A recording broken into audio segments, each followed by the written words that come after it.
Yes, finally আমরা জয় করে নিলাম। এই জয়টা আমাদের খুবই দরকার ছিল। ভারত সেমিফাইনালে না ফাইনালে গেলে যেরকম খুশি হয়, আমার তো ভাই সেরকমই খুশি লাগছে। কি শান্তি।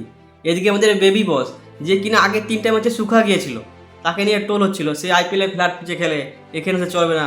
আজকে 18 বলে 50 করে ভাই চুপ করে দিয়েছে, যেখানে বাকি ব্যাটসম্যানরা কেউ 150 বেশি টার্গেটে ব্যাট করতে পারেনি। বৈভব আজকে 270 প্লাস টার্গেটে ব্যাট করেছে। সূর্যবংশী প্রথম প্লেয়ার যে কিনা কম বয়সে সেঞ্চুরি করেছে।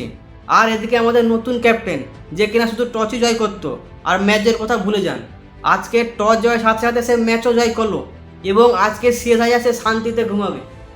এই টিমকে নিয়ে আমার যে ডাউট ছিল সেটা হলো বোলিং লাইন, বোলিং কীরকম করবে, কিন্তু সেটা হয়নি। আজকে দারুণ বোলিং করেছে, শুরুতে উইকেট এবং 125 রানের মধ্যে আটকে দেয় জিম্বাবুয়েকে। ম্যাচের আগে টসে দেখলাম আমরা টস জয় করেছি, তখনই আমার মাথায় হাত, আজকে মনে হয়ে গেল, কিন্তু সেটা আজকে হয়নি।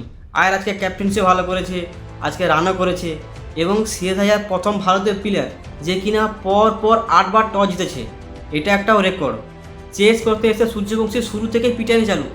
আমার তখনই মনে হলো ভাই আজকে খেলা থেকে মজা আসবেই। আর এদিকে ভাই অভিষেক শর্মা সেই ওয়ার্ল্ড কাপ থেকে এখনও পর্যন্ত সেরকম ফর্মে ফিরে আসতে পারেনি।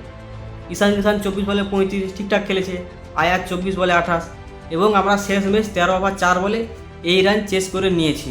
এই ম্যাচ জয় করে গাম্ভীরকে নিয়ে প্রশ্ন উঠবে। গাম্ভীর যেখানে 7 ম্যাচে একটাও জয় নেই।